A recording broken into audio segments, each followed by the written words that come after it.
OIC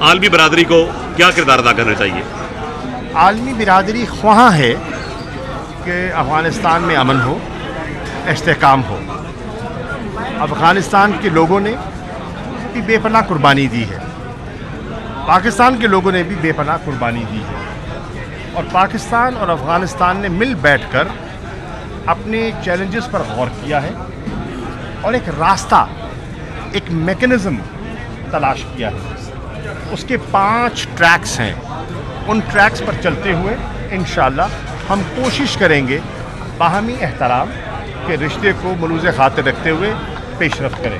سر آج عید کا دوسرا دن ہے، اظہار و قربانی کا دن ہے، پاکستانی قوم کے لیے کیا پیغام دیں گے؟ پاکستانی قوم کو جو عمران خان کے جذبات ہیں، جو انہوں نے اپنے پہلے نشریاتی خطاب میں اور قوم سے خطاب میں انہوں نے جن کی ترجمانی کی ہے، انہیں سمجھنا چاہیے کہ عمران خان کیا کہہ رہے ہیں.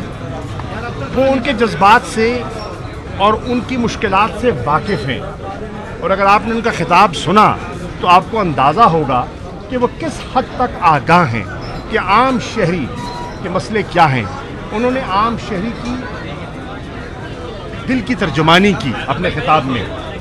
انہوں نے کہا کہ میں با ایگزامپل لیڈ کروں گا، اور میں توقع کروں گا کہ میرے وزراء، میرے ممبران اسمبلی میرا ساتھ دیں گے، میری پالیسیز پر عمل پیرا ہوں گے، اور عوام سے بھی انہوں نے درخواست کی ہے کہ وہ ہمارا ساتھ دیں، کیونکہ بڑی پیچیدگی ہے. ہماری جو معاشی کیفیت ہے وہ بڑی غور طلب ہے، اور جو ہمارے خارجی چیلنجز ہیں، 4.5 سال کوئی وزیر خارجہ ہی نہیں تھا، کوئی ترجمان ہی نہیں تھا، کوئی آپ کا وکیل ہی نہیں تھا. تو اس میں آپ کا کیس جو ہے وہ ڈیفالٹ اور کھٹائی میں پڑا رہا.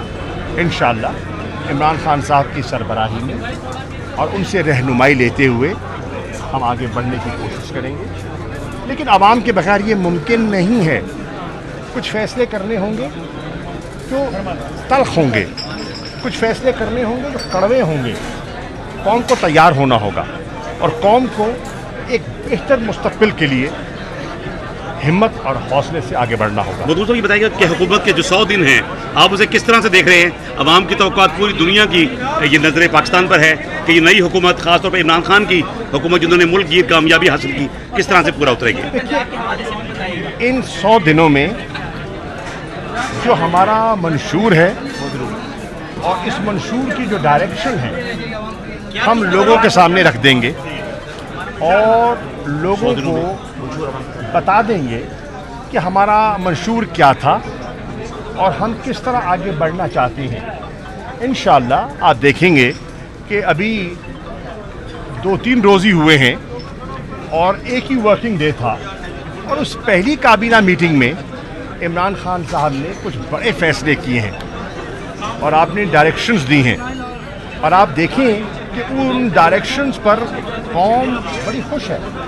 وہ سمجھتی ہے کہ ہمارے لیڈر نے ہماری مشکل کو سمجھا ہے اور کفایت شاری کا آغاز کیا ہے. قوم سمجھتی ہے کہ ہمارا لیڈر سمجھتا ہے کہ جب تک کرپٹ عناصر پر ہاتھ نہیں ڈالا جائے گا اور ان اداروں کو درست نہیں کیا جائے گا، ان کی ڈیلیوری جو ہے وہ بہتر نہیں ہو پائے گی، اور جب تک اداروں کی ڈیلیوری بہتر نہیں ہوگی، لوگوں کو جو سروس مہیا ہوتی ہے ان اداروں سے وہ پوری نہیں مل پائے گی. تو لوگ بڑے غور سے، بڑے پاکستان کا شہری بالعموم بہت سمجھدار ہے، اور وہ دل کی جو کیفیت ہے وہ سمجھتا ہے. آپ نے فرمایا کہ کڑوے فیصلے کرنے پڑیں گے، تو کیا اس کڑوے فیصلوں میں سارا بوجھ عوام پر ہی ڈالا جائے گا؟ بالکل نہیں، بالکل نہیں. عرض یہ ہے بانٹنا ہوگا بوجھ. بدقسمتی سے عمران خان نے کہا کہ ماضی میں سارا بوجھ عوام پر ہی ڈالا گیا. جو انڈائریکٹ ٹیکسیشن اور امپلیسٹ ٹیکسیشن ہے وہ بوجھ عوام پر تھا، اور وہ چاہتے ہیں کہ جو صاحب ثروت لوگ ہیں وہ ان کا ساتھ دیں اور بوجھ بانٹیں. سارا بوجھ عوام پر ہم یقیناً نہیں ڈالنا چاہتے. جہاں تک جنوبی پنجاب کا سوال ہے، ہماری کوشش ہے وہ ایک حقیقت کا روپ دھارے، اور اس میں ہمیں دیگر سیاسی جماعتوں کا تعاون درکار ہوگا، کیونکہ 2/3 اکثریت چاہیے آئینی ترمیم کے لیے. تحریک انصاف تنہا 2/3 اکثریت نہیں رکھتی، لیکن ہمارا ارادہ پختہ ہے، اور انشاءاللہ یہ علاقہ جو محروم ہے، جو پسماندہ ہے، اس کو انشاءاللہ اس کا حق ملے گا. کے ساتھ یا دیگر جماعتوں کے ساتھ جنوبی پنجاب کے حوالے سے جو دیگر جماعتیں ہیں ان کے ساتھ آپ کی بات چیت کا آغاز ہو چکا ہے یا پھر یہ پائپ لائن ہے؟ میرے بھائی، میں اس کو پہلے عرض کر چکا ہوں، ایک ورکنگ ڈے تھا اور اس کے بعد عید کی چھٹیاں آ گئیں. جیسے واپس جائیں گے انشاءاللہ ان سے بات کریں گے. اسمبلی میں موقع ملے گا، اجلاس میں موقع ملے گا، اور مختلف پارلیمانی لیڈروں سے بات کی جائے گی. کچھ لوگوں سے پازیٹیو جواب بھی ملا ہے. قمرالزمان قاہرہ صاحب کا بیان میں نے دیکھا ہے، بڑا پازیٹیو بیان ہے. بلاول بھٹو زرداری کا بیان میں نے دیکھا ہے، جنوبی پنجاب کے بارے میں ان کا پازیٹیو رویہ ہے. تو انشاءاللہ اس رویے کو سامنے رکھتے ہوئے بات کو آگے بڑھائیں گے. دوستوں، تمام میڈیا کی جانب سے ماضی میں ناکام خارجہ پالیسی کے باعث پاکستان تنہا ہو گیا تھا. اب خارجہ پالیسی میں کن اصلاحات کی ضرورت ہے سمجھتے ہیں؟ میں پہلے عرض کر چکا کہ ہمارے جو چیلنجز ہیں، جو ہم نے بیٹھ کے اسیس کیے ہیں، میں نے پہلی ہی نشست میں فورن سیکرٹری تہمینہ جنجوعہ سے نہ صرف بریفنگ لی بلکہ ان سے ڈسکس کیا کہ کل عمران خان صاحب جب تشریف لائیں گے دفتر خارجہ تو ہم نے ان کے سامنے کون سے ایشوز رکھنے ہیں وہ ہم ان کے سامنے رکھیں گے اور پھر ان سے رہنمائی حاصل کریں گے. حضور صاحب، میڈیا کی جانب سے آپ کو سب کو عید مبارک. اللہ تعالیٰ آپ کا حامی ناصر ہو. اللہ تعالیٰ ملک کو ترقی عطا فرمائے. میں آپ کا بالخصوص ملتان کے میڈیا کا بے حد مشکور ہوں. ہمیں آپ کا تعاون درکار ہوگا. ہم آپ سے رہنمائی بھی لیں گے، اور ہمیں امید ہے، ہماری حکومت کو امید ہے کہ اصلاح کا پہلو بھی آپ اجاگر کریں گے، اور اگر کوئی مثبت اقدامات ہوئے تو اس پر بھی آپ ہماری حوصلہ افزائی فرمائیں. بہت شکریہ، بہت شکریہ. صدارتی امیدوار کے لیے اپوزیشن میں جو کھچڑی کر رہی ہے اس پہ کیا کہیں گے؟ اب گر گئے تھے 5 منٹ.